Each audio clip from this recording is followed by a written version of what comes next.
My name is Benedict Paulo Vinluan po. Benedict, pwede mo ba kaming kwentuhan tungkol sa experience mo sa pagkanta? Dahil sa pagkanta po, na-experience ko po makapunta dito sa The Voice.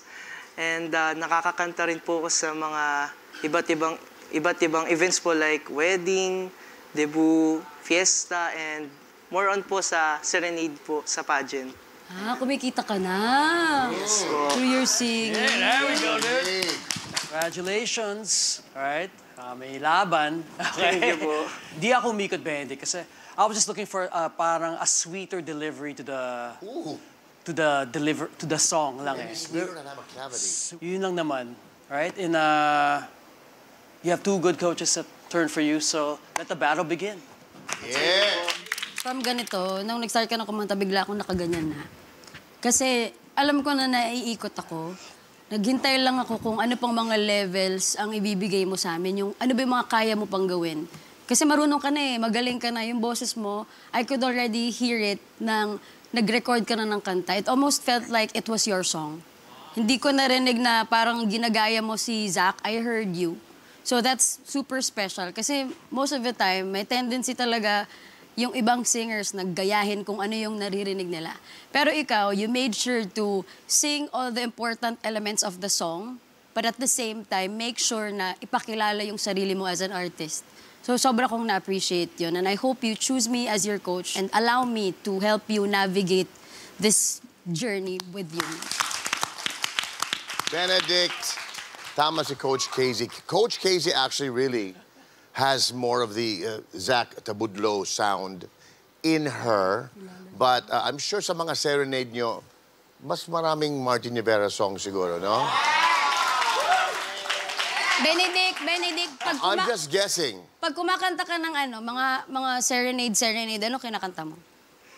Mga mostly, meron din po kay Sir Martin. Ano mga kinakanta mo? Meron din.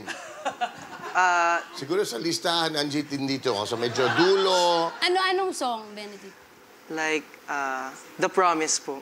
Yan. Something I've broken many times. Yes.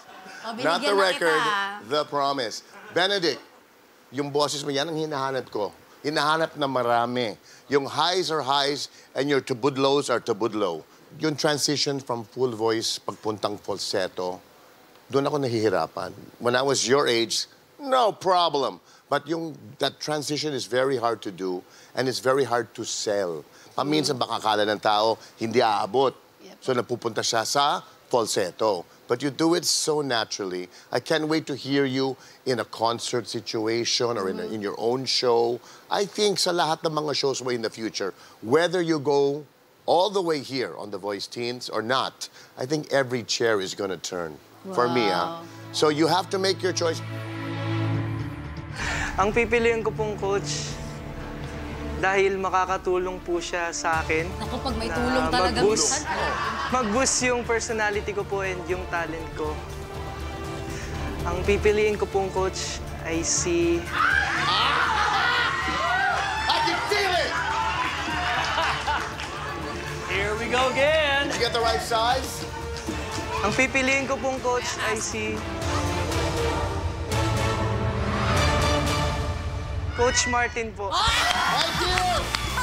Benedict! Right choice. For you, my friend. Thank you po. Benedict is the new addition. The new version. For the highs and the blows. On the Mar team, Benedict!